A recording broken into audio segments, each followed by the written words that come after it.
In this next video, we're going to look at Excel 2013, Chapter 2. The file that we're going to be using is called EO2A Tree Inventory. So let's open it up.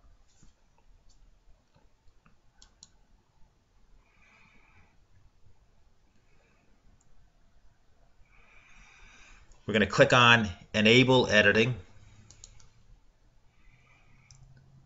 The name of our file is up here on the top, EO2A Tree Inventory. And next, let's rename the sheet. And we're going to rename the sheet, quickly double left clicking it. We'll call it Chapter 2 Tree Inventory, or Tree. Click outside of it. And now we're ready to go. We're going to be using some basic functions, but before we do that, we're going to use Autofill. Autofill is something new to Excel 2013. It's a pretty powerful concept.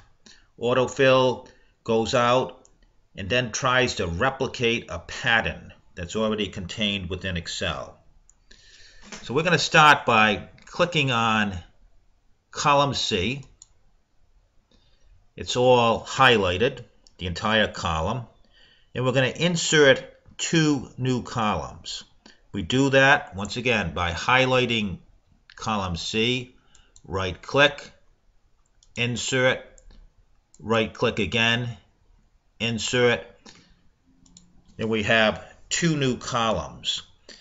In those two new columns, we're going to type in our headers, okay? And the headers are going to be item number, and right next to it, category. So we have our new headers, item number, category, and they're both in those two new columns. We're going to come down to cell C11, and what we're going to do is use flash fill to copy over the item numbers. So once again, we'd like to get all these item numbers right here. Quite easy. We're going to type in our first one, which is 13129.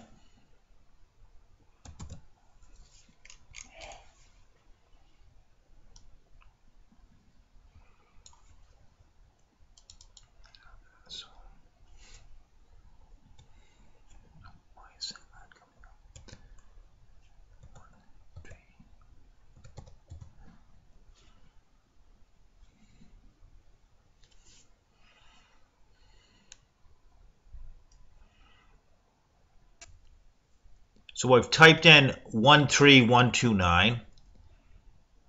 Click the check mark. And now Control E, which activates flash fill. And as we can see, we have all the various item numbers. Next, we're going to go into cell D11. And we're going to use flash fill to copy over the patterns for all the categories here. Our first category is oak. So we're going to type that in.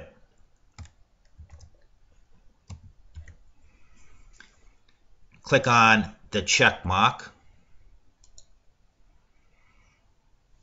Control E.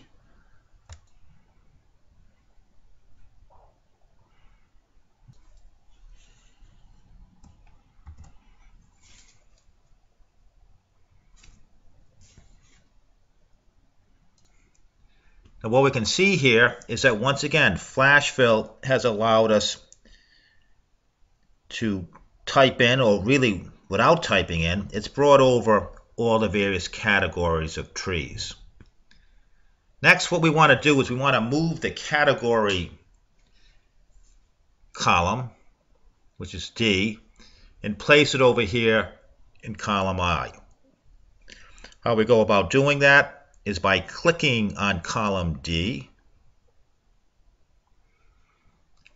clicking on the Home tab,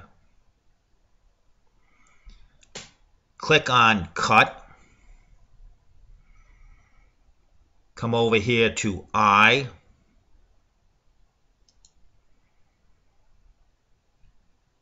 right-click, and paste. So our categories have all been brought over. Next, what we want to do is delete column B. How you go about doing that is by highlighting B, right-click, delete. And lastly, this blank column C, we want to delete that. Click on C, right-click, delete.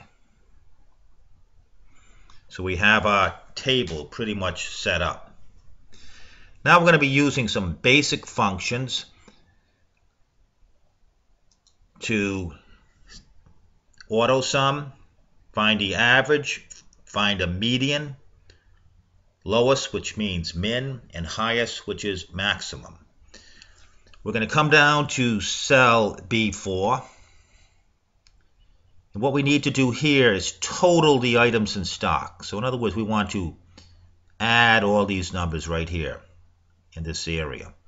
Next, we're going to be averaging the price. The price is underneath the various retail prices. We're going to find the median price, lowest, and highest. So we're up in cell B4.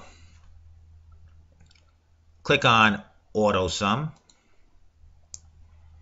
Autosum comes up, and initially it's giving us the function sum, parenthesis, nothing is in the parenthesis, and then close parenthesis. So really what Excel is asking us to do is fill in the blanks. What do we want to sum? Easiest way of doing that is getting your left mouse, hold it down, and trace the area that you want to sum.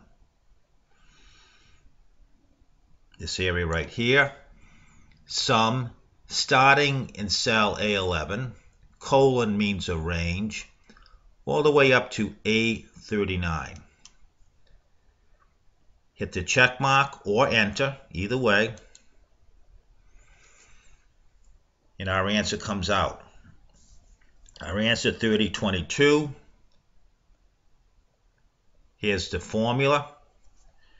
We should get into the habit of then double left clicking the range finder. It'll show us what that formula actually is. So it's a good way of double checking your work.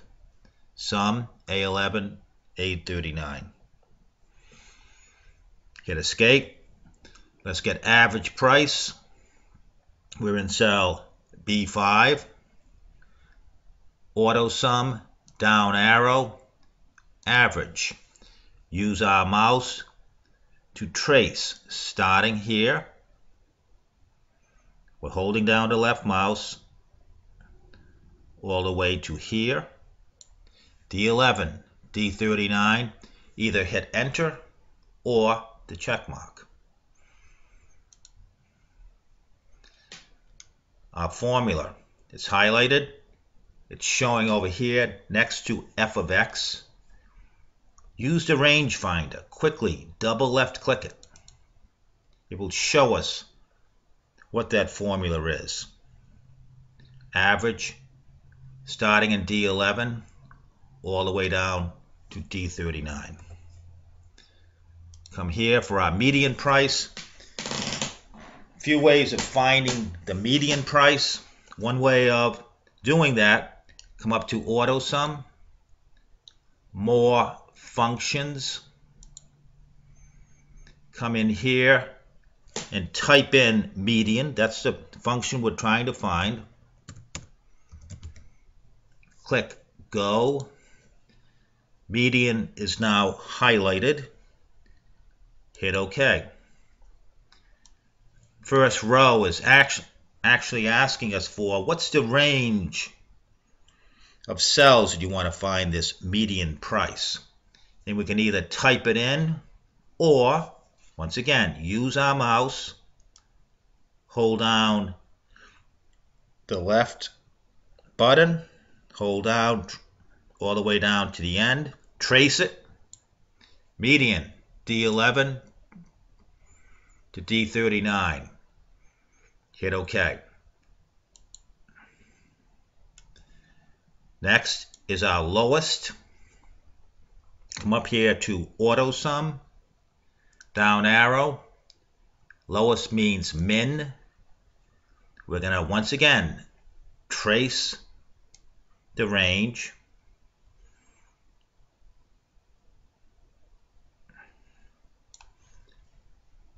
Check mark.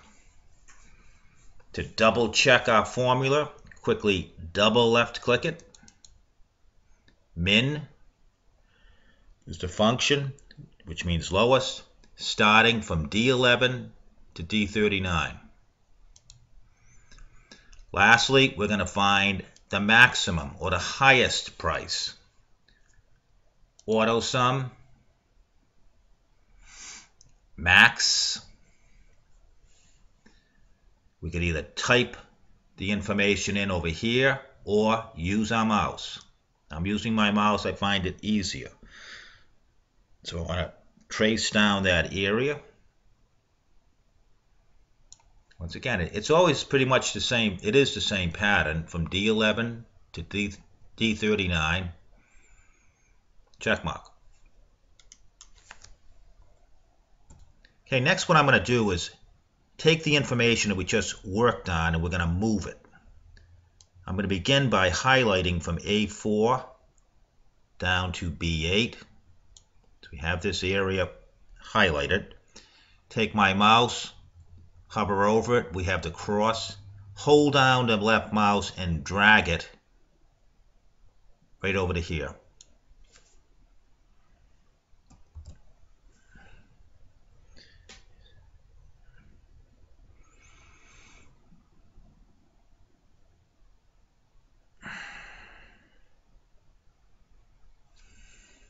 C6.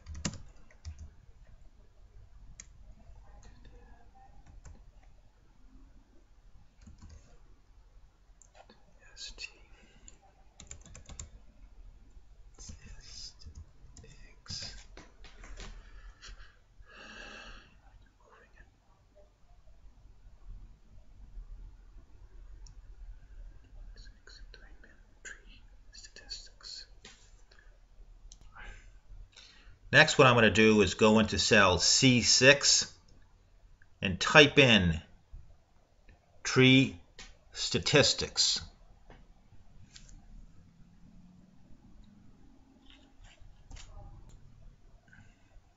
After typing in tree statistics, we're going to highlight the area from C4 to C8.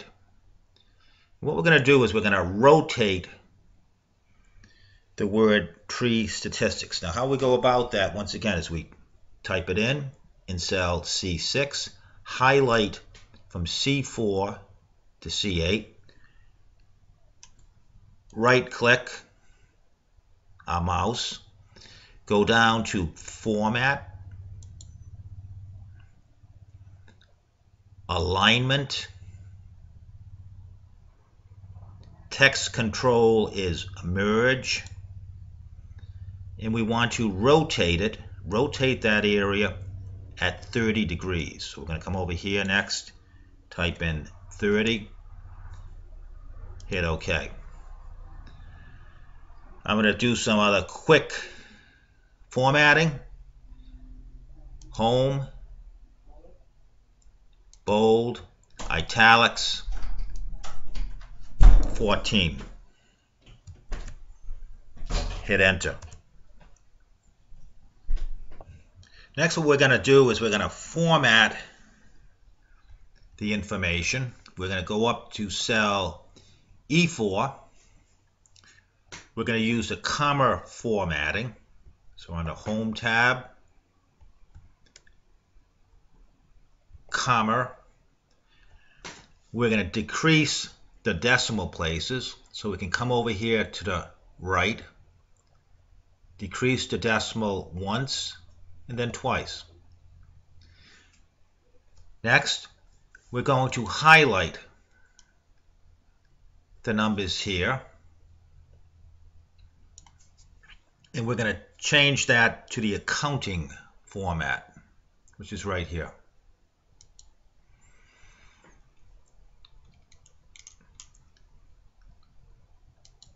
With some more formatting, we're going to merge and center our title. So we're going to come up here to A1, highlight it across the page.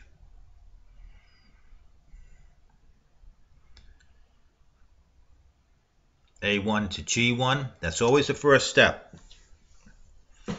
To highlight the area first and then click on Merge and Center. We're going to come over here to Styles, hit the down arrow, and we're going to make that into Title. Next, we're going to highlight from A2 to G2, merge and center, click on it, come over to Styles, and we'll make that heading 1. Next, we're going to come down to row number 9. We're going to click on row 9, and we're going to insert a few rows. Click here on row 9, right click, insert, come back here to row 9, right click, insert, and then do it one last time. So we did it 3 times. Right click, insert. Next, we're going to come down to cell A10, and we're going to type in the word oak trees. So in cell A10, we typed in oak trees. Next, we're going to come into cell B10, and we're going to use the Countif function. Okay. Another way of getting that function, and it might be a lot easier, it's closer. If we click on f of x, type in Countif,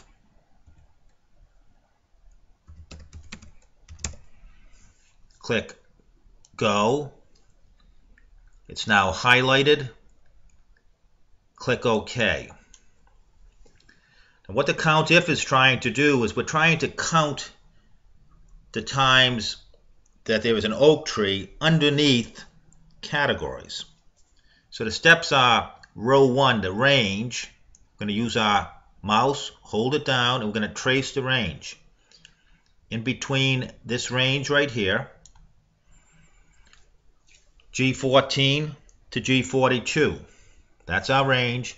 And what we're looking for, the criteria, we're going to click on row 2, and we're looking for the word oak.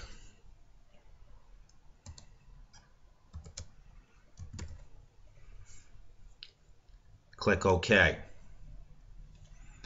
Number should be 13.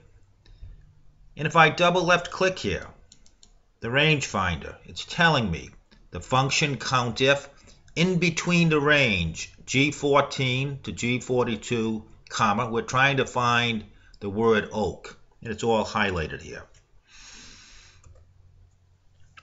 Next, we're going to be using the if function, but before we do that, we're going to come into cell H13, and we're going to type in stock level.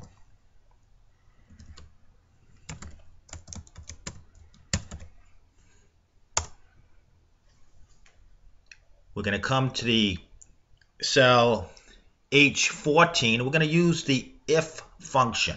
If function is made up of 3 lines. Top line is the condition. The second line is something happens if that condition is true. And the third line has to do with if that condition is false, something else happens. Now let's show you what that means. We're in H14, f of x, type in if, click on go. If is highlighted, click on OK. We have 3 lines. The logical test. Second line, if that logical test is true. Third line, otherwise, something else happens. So we're going to start off in the top line.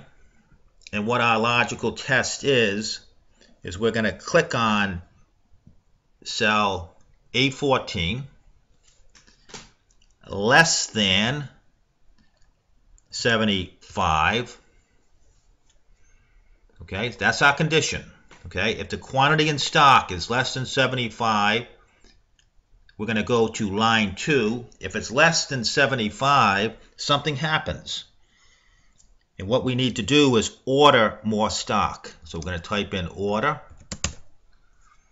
Go to line 3. Otherwise, it's okay. We don't have to do anything.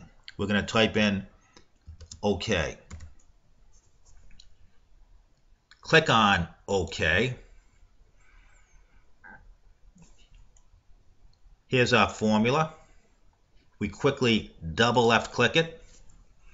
It's telling us if the cell A14 is less than 75, we're going to order. Otherwise, it's okay. We're going to copy that pattern all the way down.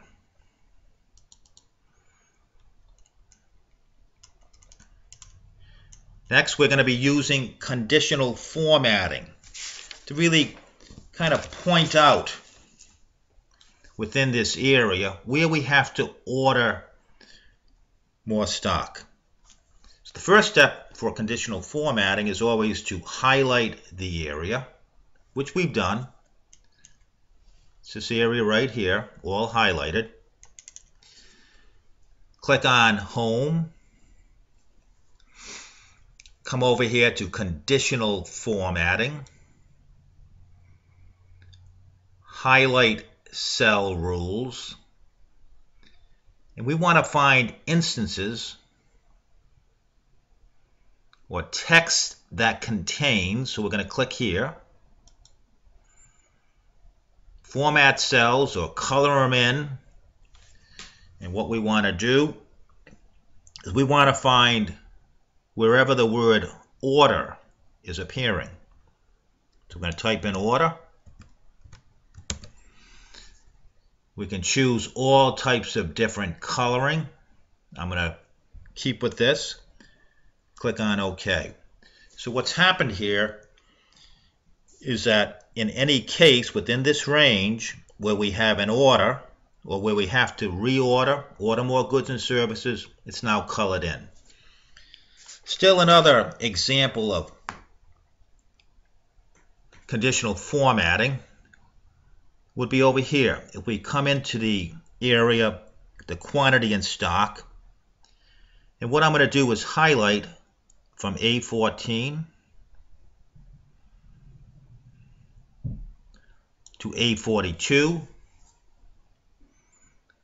Home tab, Conditional Formatting. This case, we're going to use data bars. Data bars, a green data bar with a gradient fill. I'm going to click on it. And once again, we're graphically showing how these numbers relate to all the numbers that are highlighted.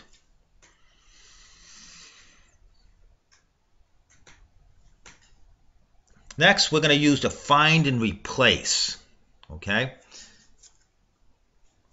Find and replace, a very powerful function built within Excel, Word, and PowerPoint. We're going to begin by highlighting from F14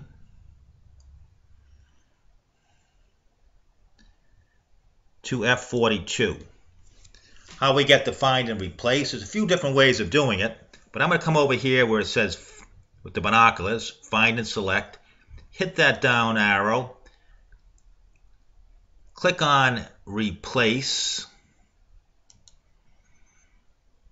find what, so row 1, I'm going to type in, I want to find any time where the word erosion, now we've got to spell it right,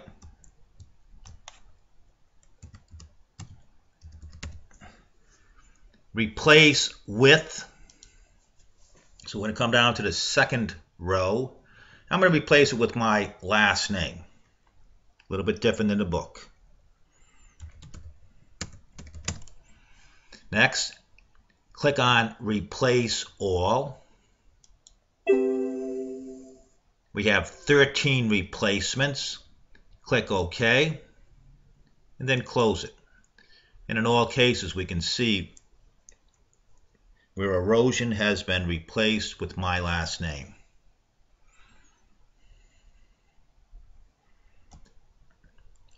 Next, what I want to do is prepare this document for printing. A few ways of doing it, but we're going to start off with this way right here. Come up to Page Layout. Come down here where it has Page Setup. Then hit this arrow right here. We're going to have a dialog box. Page tab, we want to change it to Landscape. Click on Margins, and we want to click on Horizontally, centered on the page. Header and footer. We're going to start off with a custom header. So we're going to click here. And as you can see, the header has been divided into 3 areas, left, center, right. For the left, you always want to be able to show the page number. So click on this little picture here, insert page number, come into the center, and what we're going to do is we're going to, in the center header, we want the sheet name to appear. So we're in the center, sheet name is right here. So we've got page, sheet name, hit OK. Next, we want to insert a custom footer. Click on Custom Footer. In the left area, I had already done it, but I want to just show you. Left section on our footer. We're going to come over here and click on File Name. Hit OK. And next, we're going to click on Print Preview. We want to see what it's going to look like. Click on Print Preview, and it's showing us right here, 1 of 2 pages. It is landscape. Page 2, everything is showing, but we don't know what these numbers signify. So we should be showing this row right here, which is describing the information beneath it. Now, how you get at that, how you correct that, click on Escape, Page Layout, click on Print Titles, Rows to repeat at top. So we want to click within this box, Rows to repeat at top. And the row that we want to repeat at top is this one right here. It's row number 13. It has all of our headers. You can see 13 to 13. Click on Print Preview. Still 2 pages. Click here. And now we have rows or headers showing. Save your file. Thank you.